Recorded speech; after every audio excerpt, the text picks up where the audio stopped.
Ya sabéis que de vez en cuando me apetece traer vídeos un poquito más de chill, un poquito más tranquilo, hablando pues bueno, sobre temas que me van surgiendo generalmente en los últimos días, y en esta ocasión de hecho es algo que ni siquiera hasta esta mañana digamos que me había planteado como tal. Es cierto que es algo que sí que he hecho de manera indirecta en el canal, pues a través de críticas de películas, a través de reseñas de cómics, y al final es algo que está continuamente ahí, que es algo que me rodea de manera constante a través pues bueno, de mis aficiones, de mi formación académica, y juraría que aunque bueno, lo comenté en su momento en un vídeo que hice con Rolly hablando sobre el tema de adaptaciones de cómic, cosillas similares, no me había detenido a hablar de ello pues de manera más pausada, de manera más concreta y extendiéndome un poquito más con todo lo que son las conclusiones o los parámetros en los que de vez en cuando me muevo cuando hablo de este tipo de cosas. Creo que a día de hoy hemos tenido, tenemos y tendremos durante muchísimos años muy presente todo el tema de lo que es la adaptación, como concepto un poquito genérico de lo que es el trasvase, por llamarlo de alguna manera, de formatos pues bueno, más literarios como pueda ser la novela, como pueda ser el cómic, otros formatos mucho más vinculados al campo audiovisual como puedan ser las series, las webseries, el cine. ¿Y por qué quiero tratar esta relación más unidireccional que otra cosa? Principalmente porque creo que cuando nos movemos en formatos más similares como pueda ser del cómic a la novela o de la novela al cómic, utilizamos códigos mucho más similares. Evidentemente traspasar una novela al formato de cómic, digamos que más o menos lo que implica rasgos generales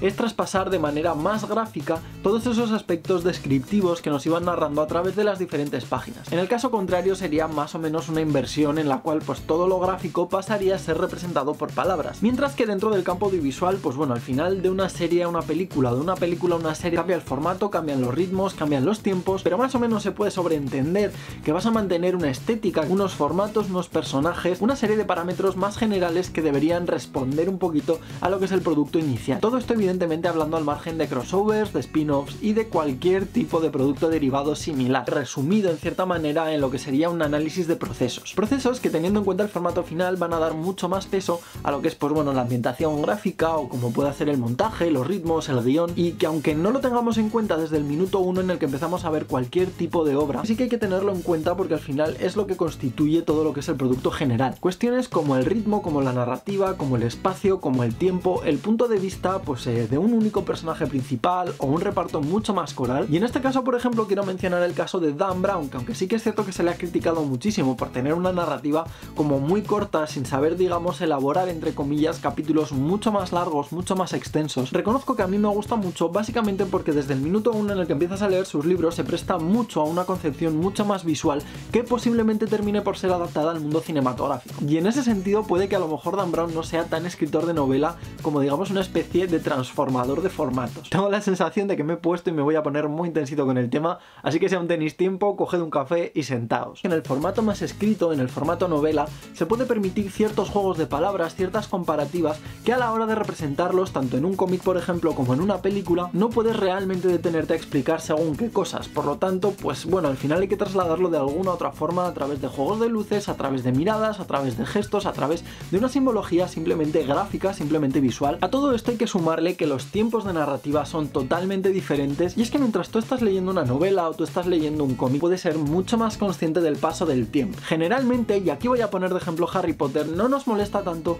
la concepción del paso del tiempo a través de las páginas. En el caso de J.K. Rowling tenemos Harry Potter y la Piedra Filosofal, que nos narra todo un curso académico en apenas 250 páginas, mientras que por otro lado tenemos Harry Potter y la Orden del Fénix, que sucede el mismo periodo de tiempo, ya acercándonos más hacia las 1000. Esto es algo paradójico a la hora de trasladarlo a la gran pantalla, porque si no recuerdo mal, el caso de la Orden del Fénix es básicamente la película más breve de toda la saga, mientras que la duración de la Piedra Filosofal es bastante más extensa en comparación. Aquí me imagino que es cuando vendrá mucha gente y dirá pues que la dividan en dos partes o en las que haga falta. Sí y no. Tú cuando tienes el libro en casa lo puedes leer en 1, en 10 o en 100 días y nadie te va a decir nada por ello. Sin embargo, cuando tú vas a ver una película la quieres ver más o menos del tirón, y al final digamos que estos formatos también vienen muy condicionados por todo lo que es el tema del público. Evidentemente, cuando tú tienes la película en casa puedes verla en las tandas que te dé la gana, pero cuando estás pagando por ir al cine quieres un tiempo determinado. Esto, volviendo un poquito al principio, va a condicionar temas de guión, de personajes, de espacio, de tiempo, que sí, que los fans queremos verlo absolutamente todo, pero no es lo mismo que tú tengas las Reliquias de la Muerte en casa y puedas leértelo cuando te dé la gana, que el hecho de que la productora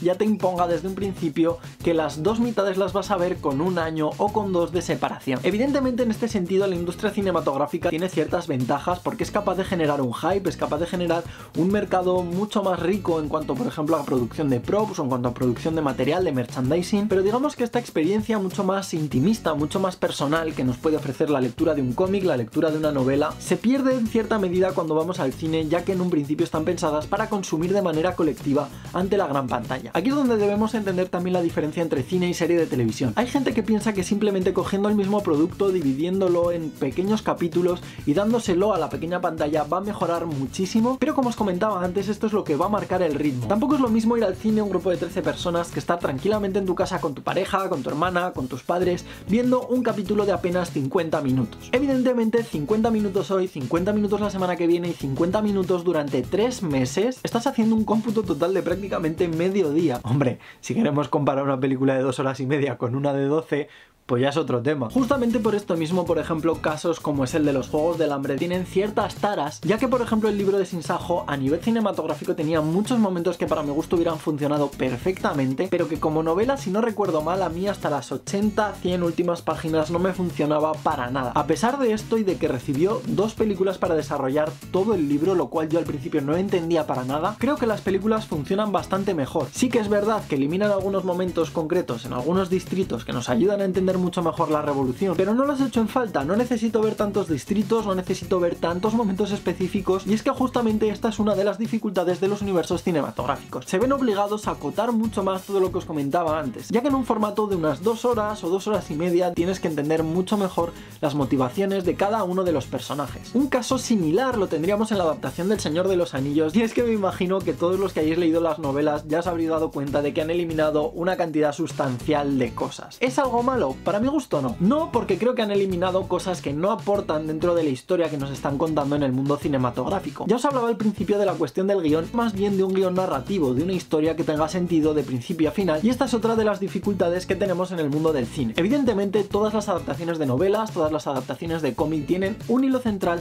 que es la historia más gorda, ¿no? La historia como con más peso, con más chicha. Creo que justamente aquí es donde realmente llega el mayor o el menor éxito de cada una de estas adaptaciones. Mantener esta esencia muchas veces es complicado, y digamos que yo creo que es aquí donde reside la mayor parte de todo el éxito de una producción. Justamente el caso contrario lo tendríamos en la adaptación del Hobbit, y es que aquí sí que es verdad que el público estaba mucho más dividido. También desde el principio la adaptación en una trilogía del Hobbit digamos que recibió ciertas críticas, básicamente porque se consideró como una película demasiado infantil. Aquí es donde hay que mirarlo todo un poquito con perspectiva, porque hay que partir de que la obra original tiene un corte mucho más dinámico, un libro de aventuras, un libro para niños, y en ese sentido creo que sí que lo han logrado. Creo que evidentemente el problema que tenía esta producción era todas las pretensiones que tenía detrás. Pretensiones intentándose vincular demasiado con el producto principal, con El Señor de los Anillos, pretensiones intentando hacer algo mucho más épico, intentando ser algo mucho más adulto de lo que realmente era la novela. Y respecto al tema de los cambios de matices, como digo, tendríamos el caso en el mundo del cómic de Watchmen. Creo que no me termina de funcionar porque realmente respetan demasiado todo el tema de los ritmos, todo el tema visual, todo el tema estético. Me gusta como adaptación, pero no la disfruto tanto como película, y sin embargo hay un punto muy criticado que es el cambio del elemento final detonante. Es al final lo de menos. Lo que importa es la situación, lo que importa es la relación entre los personajes, lo que importa es un poquito ese contexto histórico en el que nos estamos moviendo. Al final todo esto de lo que trata es de simplificar la información, de acotar mucho los términos, de acotar mucho los parámetros en los que nos estamos moviendo. Y es que por ejemplo en un caso como podría ser Scott Pilgrim contra el mundo, podríamos resumir cada uno de los tomitos en digamos un capitulito de 50 minutos y podría funcionar, aunque posiblemente sería algo mucho más lento y también algo más profundo de lo que realmente vemos en la película, pero puede que justamente esto es lo que le restara el dinamismo que tienen los personajes en el cómic. Esta reducción, esta acotación de todos los términos generales es lo que consigue que la historia de Scott Pilgrim en el cine funcione como algo muy dinámico, muy grunge, muy ochentero, muy con una estética de videojuego. Y es que lo que en una novela o en un cómic puedes dedicarle 2, 3, 4 páginas completas, en el cine al final se tiene que quedar en apenas 20-30 segundos. Si bien el cine, como podéis ver, tiene ciertas desventajas, ciertas limitaciones en cuanto a la adaptación de todo este tipo de productos, es parte también de esa gracia, ¿no? Creo que le da un poquito ese rollete más efímero, ese rollete más fugaz de la acción en la que estás viviendo. Nos permite crear un ambiente mucho más cercano, ya que al final estamos viendo algo de viva imagen, y todo ello sin dejar de tener un contexto mucho más distendido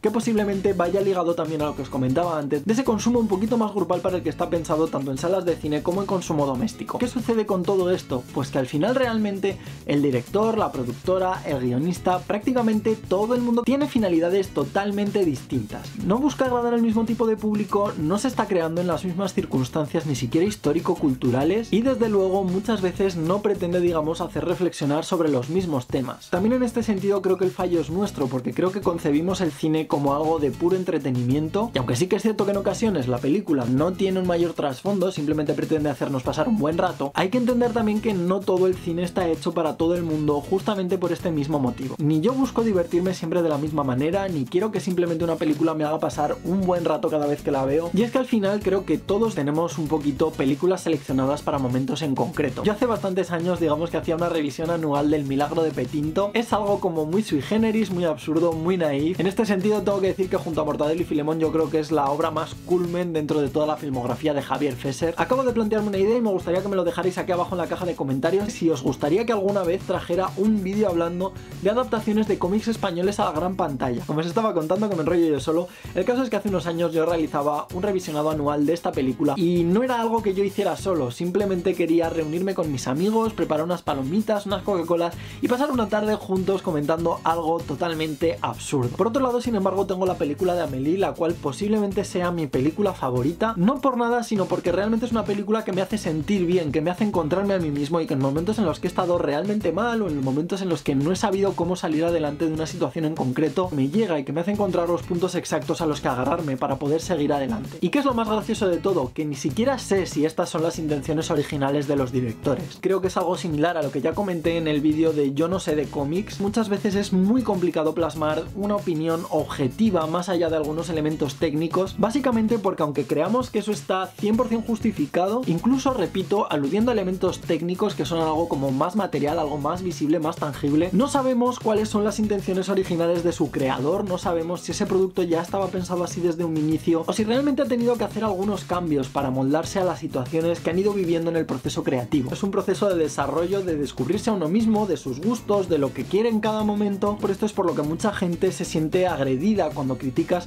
pues bueno, su novela, su adaptación al cine o su cualquier cosa favorita, porque al final no estás criticando un producto, estás criticando los gustos de alguien. Por eso muchas veces creo que no merece la pena el ir tan a saco contra una película, el ir tan a saco contra una producción, contra una novela, contra un cómic, porque muchas veces no sabes quién está detrás de esos gustos personales o qué situación rodea a cada una de esas cositas que le ha tocado en su vida. Otra vez me ha vuelto a pasar de tener que descargar la tarjeta, necesito una extra ya. Total, que como os estaba diciendo, que criticar sí, pero con flow, ¿sabes? Que últimamente estamos todos con estas cosas que nos volvemos locos. Al final este vídeo me esté quedando posiblemente más largo de lo que esperaba y ojo que no me he puesto intensito del todo. Que me gustaría que me dejarais por aquí debajo en la caja de comentarios vuestra opinión sobre qué puntos exactos debería de tener una buena adaptación, si realmente merece la pena comparar un formato con otro o si simplemente tratáis los productos como cuestiones totalmente distintas sin ningún tipo de conexión. Es un temita con enjundia, un temita con chicha, creo que de hecho, bueno, si os animáis a comentar se puede formar un debate muy chulo en los comentarios, muy chulo o una ida de pinza, depende de cómo os dé el venazo. Creo que hasta aquí es donde llega el vídeo y bueno, pues como siempre os dejaré por aquí debajo en la caja de información todo el tema de redes sociales, por si os apetece charlar por Facebook, por Twitter, por Instagram o por donde sea. Y como siempre, si pincháis en este botón de aquí os podéis suscribir directamente al canal, que es totalmente gratis, o si no podéis pinchar en este recuadro de aquí y os llevará un vídeo totalmente aleatorio que posiblemente todavía no hayáis visto. Esto ha sido todo por hoy y como no me queda mucho más que decir, me despido y hasta la próxima.